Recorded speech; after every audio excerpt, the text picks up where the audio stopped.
So welcome to the Business of Hearing podcast, and today we're sitting down with Phil M. Jones to talk exactly what to say and how we can apply more optimization of language towards private practice hearing care. Welcome to the Business of Hearing podcast, the #1 marketing and practice growth podcast for high-performing private practice hearing care leaders. It's Friday, and this is my end-of-week roundup of what's top of mind after 7 days of helping some of the world's best private practices to attract high-quality patients, fight the evil forces of manufacturer-owned chains, and be impossible to compete with. My name's Ollie Luke. Pull up a chair, pour yourself a drink, and let's have a chat. So welcome along to the Business of Hearing, and a little bit of a change up. Not sat in a pub today, no beer in sight, but instead a conversation in Hudson, New York. This town feels like every horror film I've ever seen, like condensed into a town. Like walking around at night is uncomfortable. Today you say it's horror movie, and yesterday you said it was like Main Street of Disneyland. So I guess it's somewhere between the two. I think daytime Main Street, nighttime every horror movie. It's a unique one. But I'm here with Phil M. Jones, and look, let's jump straight into this, Phil. And let's start with the word sales, okay? Right, because in the hearing healthcare industry, sales is the word that everybody that steps into the career, especially a member of staff, a provider, an audiologist, sales is a word that is hated, scared of, and many of the conversations I end up in are providers that don't want to be in the profession for sales, and it's the part they hate. Help us understand this, because I've heard you talk in the past about the repositioning and reframing of this. Well, I've been teaching people to sell more effectively since about 2006. And the bulk of my work exists in helping people who see themselves as non-sales professionals to sell more effectively. So that spans across healthcare, spans across professional services, and has been time-tested now in over 800 different industries. If I asked a room full of people to throw adjectives at me that would describe a stereotypical salesperson, they throw adjectives at me like pushy, slimy, sleazy, liar, sequences of words that people traditionally wouldn't like to be used on themselves. If I ask them, though, by alternative, not to describe a stereotypical salesperson, but a professional salesperson, they reach for completely different words. They reach for words like caring, considerate, honest, problem solver, consultative. And if somebody used those words to describe you, I guess you'd feel very, very different. And we've had this myth of what being a great salesperson is this gregarious, like hyper alpha, if you don't ask, you don't get type approach that means that people will resist in any way, because what they're saying is they don't want to be that. What they're not saying is I don't want to be helpful. They're not saying I don't want to be paid well for my help. They're not saying that they are not looking to be successful. And all of us are in the business of selling something. Sometimes it's a product or a service. More often than not, it's an idea or a change of behavior. And when you look at some of the most successful salespeople on the planet, they're probably not people that you would class as being salespeople. They are politicians in your local community. They are coaches that are helping, supporting, and creating changes of the behavior in the young people's lives that you care about. They are leaders in job roles that have helped you see more for yourself than others. Or they're the rainmaker inside your business to make sure that you have a job, but you're not seeing them as a salesperson, because what they are is they're excellent at helping core people make smarter decisions. And I think that's what selling at its core is earning the right to make a recommendation. I repeat, it's earning the right to make a recommendation. It's sharing the right solution for the right person in the right context. And I know that we have a lot of people listening that are in the healthcare space. Is in the medical industry, they say that prescription before diagnosis is malpractice. So the same would be true when you're recommending solutions, when you're recommending your price points, when you're recommending how you can help people. It should be at the right person at the right time with the right solution, with one goal: getting the other person to say thank you and meaning it, feeling good about it the next day. So that's, to me, what selling is earning the right to make a recommendation and helping people make smart decisions that they're thankful for the day after and the day after that and all the days that come and follow. Gotcha. So if you were leading a private practice hearing care clinic and you had, let's say, a member of staff who was very resistant to this sales, maybe they're fresh out of school and this is the part which is their hang up, how would you help navigate them through that change and understanding? I think the first thing to help them understand is it's okay. They're not saying they're resistant. What they're saying is they're scared. They haven't done this before. The story they're telling themselves about what that would mean that they are is something they're uncomfortable with. And if you've got kids or you've been a kid, you know that you've gone through periods of change, right? Is that you used to believe you couldn't do something, and then you realized that you're pretty darn good at it and it was worth it. I think actually sitting in the mess with your new employee, with your hire, with your team member, to let them feel okay with not being okay about this at this period of time. Because normally what's missing is either a skill or a mindset or just enough experience. So it's a skill, a mindset, or enough experience. If you have confidence without experience, you have arrogance. So if you haven't done something enough times to actually truly have a modest confidence that you know how this is going to work out, you should feel nervous because you don't have enough experience. If you haven't got the skill, that's not your fault. You just haven't been trained. Like, I could enter into many a sales environment with a huge degree of confidence because I've got a skill and I've got experience that's been worked on over a period of time that affects my mindset. But stick me in a sound booth, ask me to run an audiogram on somebody, and then calibrate a set of hearing devices at the other side of that so that the person can say thank you and hear better, I'm going to mess that up. Because I can believe strongly in my ability, but I haven't got the skill yet. It's not a learned skill. And I believe that deciding that it's a skill that can be learned is the next step. And then giving people the mindset to know what good looks like. And the mindset isn't closing the sale. The mindset isn't shifting units. The mindset is helping people. And one of the tiniest reframes that we've helped a lot of clinics have in the hearing care space is to stop even talking about it as units and talk about the families or the people that you've helped and look at the long tail effects that you have of helping that person on their journey. It's not I made the sale, it's I helped that family, that patient be able to communicate better and changing what the victory line is. So it would be a game of just sitting in the mess with people and help them shift their perspective on how they think about what treating patients looks like. Gotcha.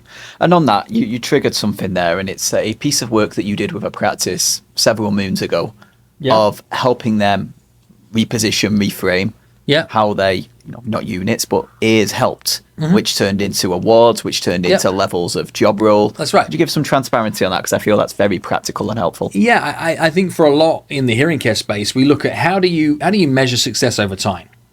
So it can be like they've been with us for 10 years. So what we do is here's a gold clock for your mantle for the fireplace you don't have.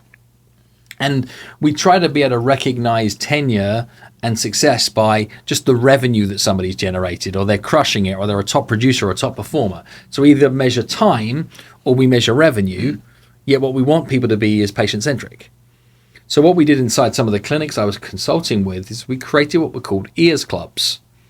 So a new hire could follow a set of tracks to get to the 250 ears club.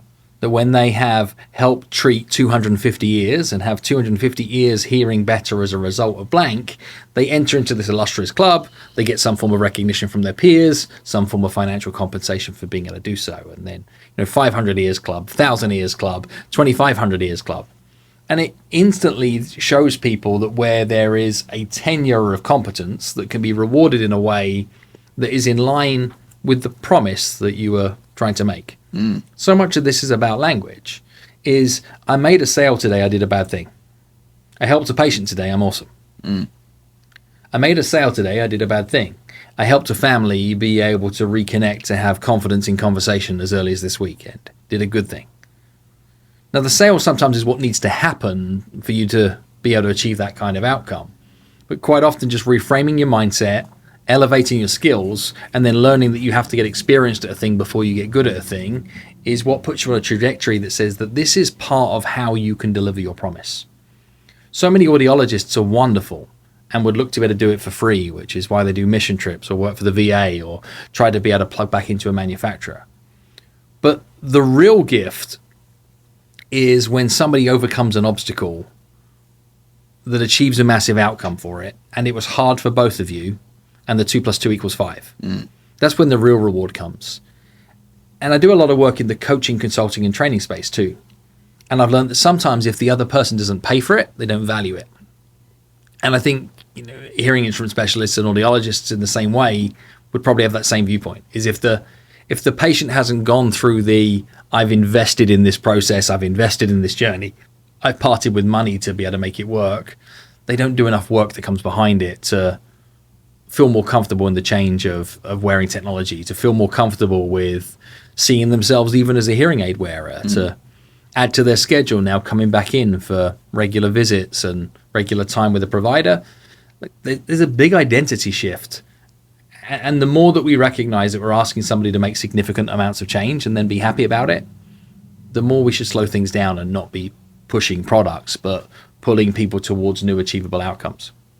And let's talk about reframing and reframing language. Okay. Because as an industry, right, there's a lot of emotional baggage Yes. for somebody to go from, I've got a hearing challenge, towards I'm now a hearing aid wearer. Yep.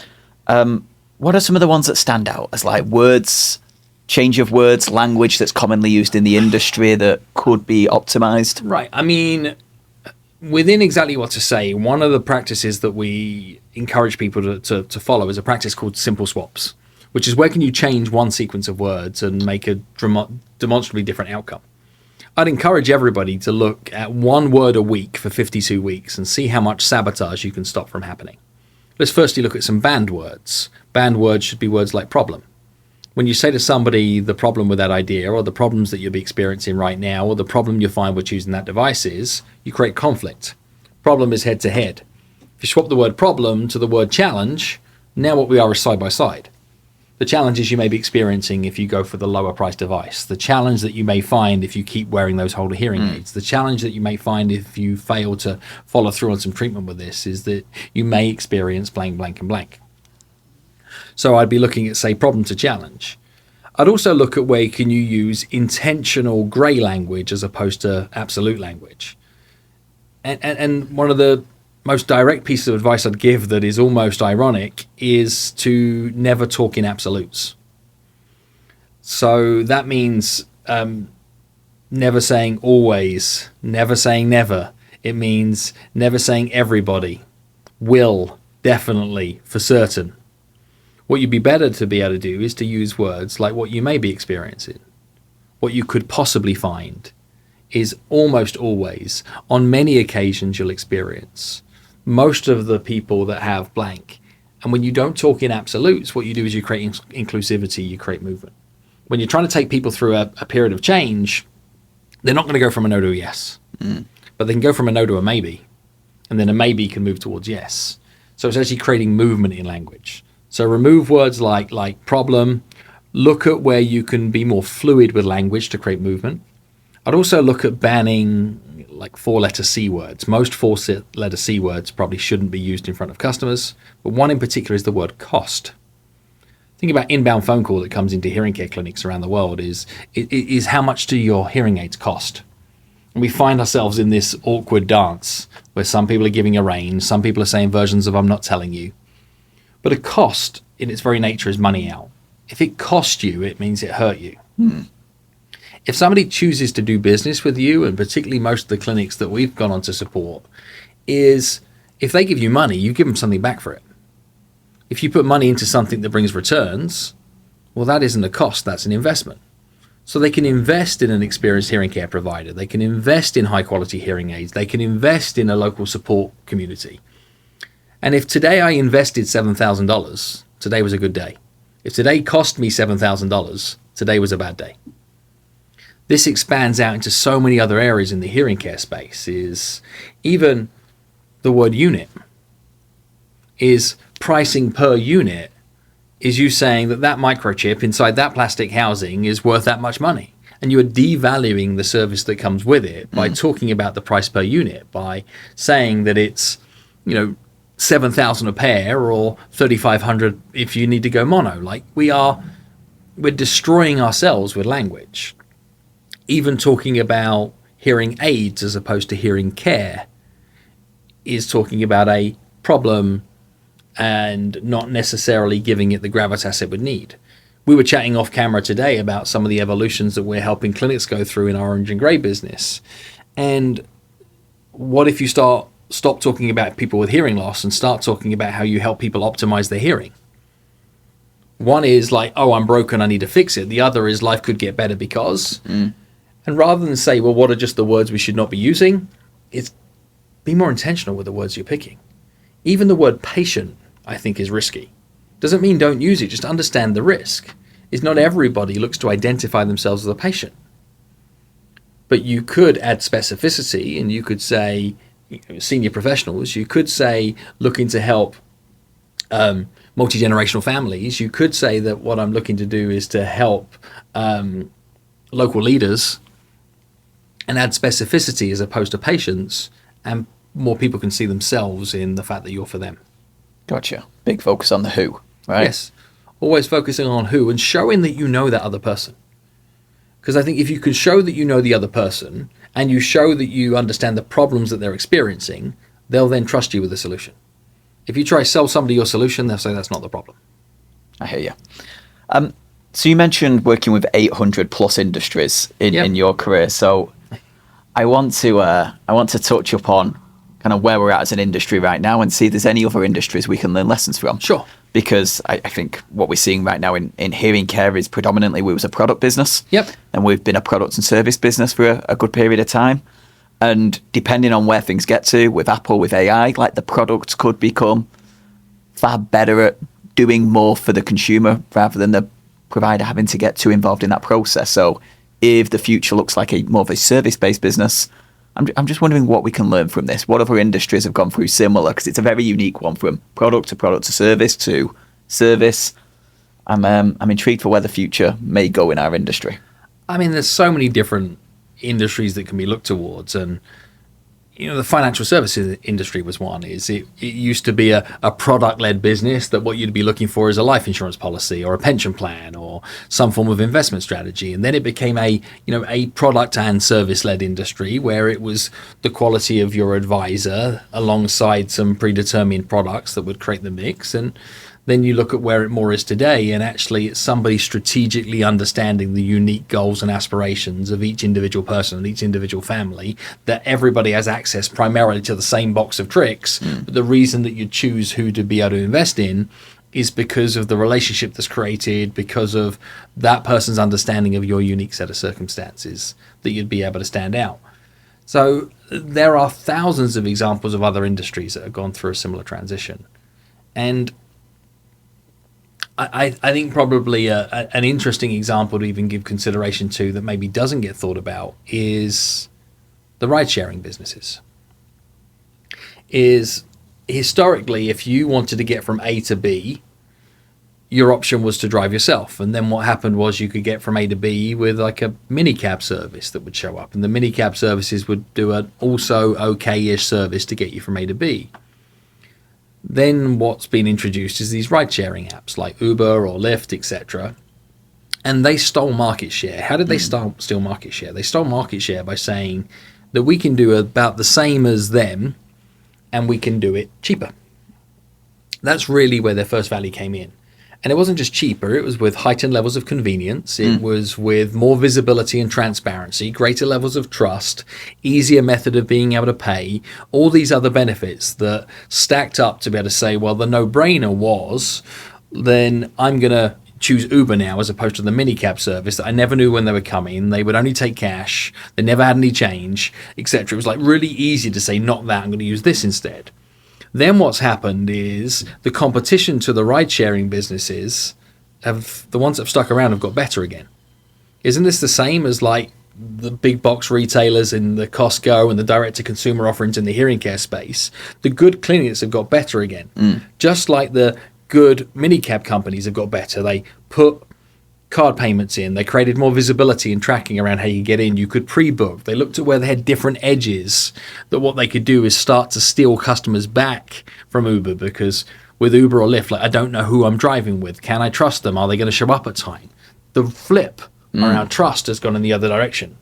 And then where are the super smart ones going today? They're looking at where the Venn diagrams of those two things come together and say, how can they be different for a very specific avatar of people and dominate that niche better than anybody else, because they know who they're for, not what they're about. And that's the movement that other industries go through when they have these competitive transitions, is they stop focusing on what they do, whether that's product or service, and they shift the focus entirely to, I know who I'm for and the problem I'm solving. Gotcha. And you getting even here to this event is, you came to spend time with us here, being picked up 2 hours away from JFK to get here, And the company that we utilize to get you here is called Hudson Valley Airport Transportation. Plug. Right? Yeah. But they're doing exactly what they say on the tin. Is they know who they're for, and they know the problem they solve, and they stick it in the title of what the company is called, and they are half the price of a black car service, and with the predictability and reliability that you'd expect from a black car service, but with the friendliness of, it's like you're like a friend is picking you up from the airport. They understand who they're for, and they're actually now stealing market share back from both sides. And it's that space in the middle that if you can learn about, like, how can you be the best for someone, you can actually defend both sides. You can defend the cheapest and the obnoxious premium because you know who you're for. So these would be the lessons that I'd be drawing from everywhere, is how do you get focused on who you're for and how you can serve that group of people better than anybody else in the world, and that you're the best in the world at serving that group of people. And if that group of people is at least 10 times the size of customers you'd like to be able to bring on board, chances are you've got a viable offering. Interesting. So bringing that back to private practice hearing care, how does that apply? Because I know from the messages I get, a lot of practices listen to this and they just feel like the best kept secret in their community, a little lost at what they should do in order to reach the patients they want to attract. Well, the first thing I'd do is I'd speak to the patients that you've acquired through the years, and not just the patients, but all the key stakeholders of that patient. So caregiver, family members, spouses, etc. And I'd ask them 2 questions. First question I'd ask is, what 3 things do you like best about working with us? And the second question I'd ask is, if there was one thing you could change, what would that one thing be? Now, if you ask those 2 questions slowly, specifically and purposefully to 100 plus of the key stakeholders that you've worked with in the past, you'll get a body of research that will help you shape the future trajectory of what makes you awesome. One of the big reasons that you may well be a best kept secret is because you don't know what story to share. So you're sharing, we're a hearing care clinic, we service hearing aids, we sell hearing aids, we run hearing tests, but your edge or your difference isn't sharp enough. Sometimes the best copywriters for your business are your customers, the people that benefit from your services. And you'll probably find that what you're screaming and shouting as is what makes you different is what actually makes you the same. So I'd go back and I'd ask those questions. When you ask if there was one thing you could change about us, and you ask it slowly and with intention, you're going to find that actually you do a number of things right now that make you very difficult to do business with. Now, these could be your opening hours. These could be your onboarding process. These could be like things that are paper-based forms that could exist in a digital fashion. These are the riddles that you share with people about your pricing and billing and the way that you work with insurance, is the confusion and chaos as to how people can access different levels of your service. And you'll start to be able to sharpen up like what's on your to-do list to be able to get done. So I'd start there. What I'd then look at is I'd look at saying, well, where are there areas that I can win? i.e., where are there areas where I am the number one pick? If you want to win at sports, don't try to learn to play every sport. Find the sport that not only you're good at, that you're passionate about, and then find the position that you're best likely to be able to play on that sport, in that position where you get to be able to dominate, and then attack that like crazy. Now, that could be as simple as you're incredible at earwax removal services. Build your brand about being the number one earwax removal specialist in your locality. It could be that you understand the overlap between hearing loss and dementia more than anybody else in your locality. So become the cognitive behavioral specialist influenced by hearing in your locality and turn the noise up to 11. It could be that you have a passion project that means as a result of the clinic that you're running that you're able to do this for youth or an underserved community or other people in another part of the world. Turn that up to 11, but get known for something other than what you do. And if you can't get known for something other than what you do, you're at risk of being commoditized and losing business the cheapest. Who are you for? What problem do you solve for them? And then and what else that makes you truly unique? I love it. I want to take a little turn here. I was reading a book out there called Toolbox, 2012, that was written, and I was flicking through it. It was beautiful to see, and it made me super proud of your journey. But I've seen in there the magic words that have now become a brand, the hoodie you're wearing, through to books that have been converted to multiple languages. And I find that interesting, right? You've took something that was a small area of a big book that covered a lot of variety of topics and built that into a business, a brand, a movement. And I want to talk about that because I think many of us are always looking at something new, Yep. and never looking back at kind of what we've got and polishing it up as much as possible. Help me understand how that happened, because I'm guilty of this, right? Everyone wants shiny next to new, right? Yeah. Shiny next to new, shiny next to new. And some of my greatest inspirations for business growth come from some of the most unfamiliar places. Places like the music industry. If you look at any musician that has succeeded over time, it wasn't because of their plethora of new music. I even love the recognition. I read something only this last weekend about Coldplay, as Coldplay are working on their 12th and final studio album. The Beatles did 12 albums. Bob Marley did 12 albums. 12 albums seems to be the number that you shouldn't do more than. They're capping it at 12, realizing that they may no longer have the relevance to be able to keep producing hits long past that. Yeah. And the marketplace will only ever know you for one thing. You cannot be famous for multiple things. So when I look at magic words, and it's now evolved into exactly what to say, is I started a small sales training business back in 2008, helping non-sales people to sell more effectively. I'd deliver multiple versions of training programs. It could be a half-day program, a 3-day seminar, one-on-one consulting. We did all kinds of different work. I'd then get the ability to be able to meet those clients long after the effect. And whether it was 6 months later or 6 years later, I'd still have people come back to me and say, Phil, we're still using your magic words. So I could have taught all of this detailed strategy about business growth. The takeaway, the memory peg, was magic words. If I wanted to fill an auditorium full of people at a open convention, where there's 30 little speaker sessions happening around a seminar hall, I would put magic words in as the title of the description of the speech, because I knew that I could win attention. I knew headlines are more important than bullet points when it comes to driving attention. So it would show up there, and I'd put people in a room and drive traffic. And I wrote a tiny little book, actually, not long after Toolbox, that came as a bet. And the bet was in a mastermind group with some other speakers and coaches that were talking about how hard it was to publish a book. And I said, it's pretty darn easy. If you needed to, and the only goal was to publish a book, you could probably turn it around in like 4 weeks or so. They said, Jones, put your money where your mouth is. And that's what I needed to do. And I turned the book around on the timeline. And what I did is I took a 2-page PDF that I'd used in a training program with a telecommunication company just a week or two prior, and I blew it up into a book. And when I say a book, it was more like a pamphlet. And I pushed it through a design service, uploaded it to the Amazon self-publishing platform, and I met the brief of winning the bet with my buddies. What I also did is I plugged it into Amazon's free promotion on Kindle, just for fun, to see what happened. Woke up a week later to 120,000 downloads. Sure, I made no money, but 120,000 downloads. What else was interesting is I had a ton of 5-star reviews and a good number of 1-star reviews too.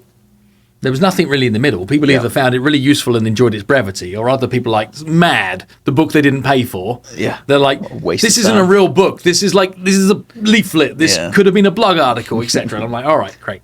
But I learned that people had an opinion on it. They either found it useful or they were offended by it. I'm like, this is interesting. I ran with that book as a lead capture, as a giveaway tool, as something we could customize inside of clients for some time. And then when I went through my geographic translation or move from the UK to the United States, circa 2017, I thought I need to write a new book. That'll give me credibility on the speaker circuit here. I wanted to move from a global business to more of a North American business.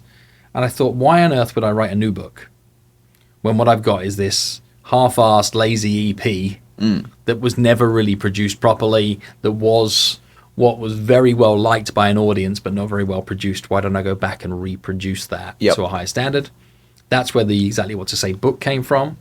Fast forward to today, we are now nearly 3 million units, translated into 29 different languages, over 100 different custom editions of that book. But what am I doing is I'm playing my greatest hits.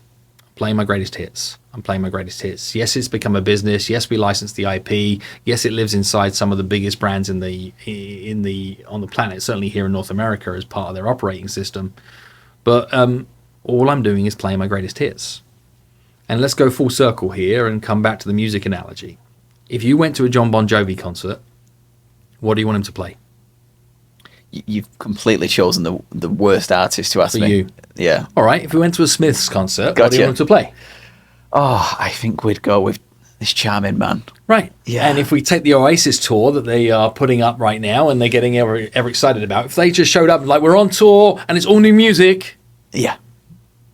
then people would be like, are you kidding? Yeah, the This is a bucket bad hats. idea. Bucket hats would be flying They'd across be the mad. stage. Yeah. They'd be mad. And what would happen is the critics would come out and everybody would say that this is terrible.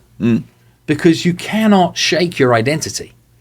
And I think that's where my encouragement would come to, is if you listen to the clues of what people have liked about you in the past and then turn the noise up to 11 and then keep going and keep going and keep going and keep going, is you'll find your edge. But people give up too easy and they think they want shiny and new, shiny and new, shiny and new. Not necessary. Is same but better, same but better, same but better, same but better, same but better is what can get you there, as long as you understand that you have to keep reinventing. And where there's a lesson in that, I think, for a lot of hearing care providers, is the realization of what got you here might get you there. And what got you here, I mean, was your resume. You had a solid resume once that you put all of this information into about your qualifications, your credentials, your personality, and your extracurriculars. That got you your first job in the industry. If you cannot update that resume every 6 months, you're not building your personal brand quick enough. And the speed of your personal brand, i.e. why you are the right person for the job, is what continually needs to be re-evidenced as to why you're relevant in the future. And the credentials that you earned in 2015 are not relevant in 2025 unless you've made them relevant by continuing to add to them. That would be my encouragement to either an independent provider or a business owner in this, is can you keep rewriting and reinventing your relevance so that what you have is a unique position in the marketplace? And let's take that really practical. Like, hearing care clinic, hearing care leader, what do they do to grow their personal brand? What should they be doing outside of, is it appearing on podcasts, speaking on stage, writing books, or is it more? It's 4 never-ending jobs. 1 is visibility, 2 is credibility, 3 is authenticity, and 4 is availability. Visibility is like, what are you doing today to be growing your visibility about who you are and what you stand for and what you're about? Now, that could be going on podcasts, speaking at industry events, engaging yourself more in the community, creating blog content, writing newsletters, engaging patient events. Like, there's a non-stop piece, but don't wish, wait, hope, and pray for it to happen. You've got to be seen to be seen. And I think lots of people are secretly brilliant behind curtains, and we need to open the curtains and step out the front door and grow some visibility. Credibility is, what are your credentials that make you uniquely you? Can you prove you are what you say you are? Like, have you got an obnoxious number of reviews? Have you done the work to be able to create collaborations with other local businesses that show, well, if you're good enough for the employees of that company, you're good enough for me? Have you built credibility assets around the strength and depth of your team, the specialisms that exist with those that you surround yourself with? Are you trying to be all things to all people, or have you got all people for all things inside your organization that can grow your credibility? That authenticity piece is, you have to genuinely care. If you're a thought leader, then you either need to lead thought or you need to have an opinion on the thoughts that are being led. And that means that you need to have a voice. So if, for example, major manufacturers bringing a new product out, don't parrot fashion what the manufacturer is sharing about the new product. Tell me your take on that new product and how that's going to impact the people that you're in service of. If you care about helping people hear better, you have to care about it even when you're not being paid. You have to have an opinion about the self-sabotaging actions that people are having by sticking cotton buds in their ear and potentially damaging their eardrum. You have to have an opinion about what happens when people go to concerts and could cause possible sabotage. If you're in a community that is full of folks that are shooting regularly and not wearing ear protection, like, you got to get mad about the things that are resulting in people being in your clinic that didn't need to be there because it was preventable. Like, you have to have this authentic voice that you care about it everywhere. Now, that could be blogging, it could be Instagram, could be TikTok, could be speaking, could be events, could be podcasts, could be writing a book, it could be anything. It's definitely not nothing. And it probably also isn't all of those things. It's you finding a platform of expression that is useful to you and then committing to it for a long enough period of time that you're going to get results. And people play too much of a short-term game. What they're looking for is they're looking to say, well, I tried this thing once and it either works or it didn't. Or what's the hack or the trick or the quick win? There isn't one. Got to keep showing that you're authentic. And then the availability piece is what's in your shop window. Most hearing care clinics are really freaking confusing to do business with. Like, I don't know from a distance what you're selling. If you're selling anything, it sounds like it's hearing aids. Or you have an appointment visit and then this really convoluted riddle as to how I might be able to do further business with you. You've got to clean up the shop front so that people understand that you have a menu of services, an offering of treatment plans, an offering of solutions for known problems that feels ridiculously relevant for the people that you're in service of. This is a never-ending job. So if you're looking to take away what do you do as a listener from this at this time, ask yourself, well, what can I do to grow my visibility? Write a list. There's your to-dos. What's missing from my credibility? Write a list. These are your to-dos. How can I better demonstrate my authenticity? Well, what are the 5 to 6 problems you should be caring about right now publicly that you're caring about in your head or you're caring about internally in the office where nobody actually cares? And then availability. What do you need to do to tidy up your treatment plans or your offerings so that a 7-year-old understands what's for sale, what they get, and how much that they're paying for it? Do that work, and your life will get easier, your personal brand will grow, and you'll have some form of defensible difference in a marketplace where you're at risk of being commoditized. There we go. That's exactly what you need to do, Mr. or Mrs. Listener. But it sounds complex, but really it's just start and keep going and keep going and keep going. Like, there is no easy button, but it's easier than you're telling yourself. Absolutely. All right. Well, look, thanks for sharing so much. I feel I've said less than 20 words and you've added your brilliance everywhere else. So I appreciate you sharing so much wisdom. I love this industry. I love what people are doing out there in the world of hearing care. I think it is one of the most essential services that exists. And wouldn't it be cool if more people in this world were looking for hearing aids, they were looking for hearing care? And the ultimate rally cry is, if this group of listeners can change the world in one meaningful way, is if we can change insurance providers to stop delivering a hearing aid benefit, start providing a hearing care benefit, and realizing that almost everybody on the planet needs to have some form of meaningful long-term solution for their hearing health. And I think we can change that one conversation at a time. So I'm excited for this one. Thank you. Smash that one. Well, thanks for watching, and thanks for sharing so much, Phil. And there we have it. Another episode has come to an end, and I have a quick favour to ask. If you have found this helpful, then who do you know who should listen to this podcast? I strongly believe a rising tide lifts all boats, and right now, private practice needs to stick together to fight these big, gormless groups and these manufacturer-owned Goliaths that are looking to take market share from us. Consider who should be listening, pass on the word about the Business of Hearing podcast, and I'll see you again next week.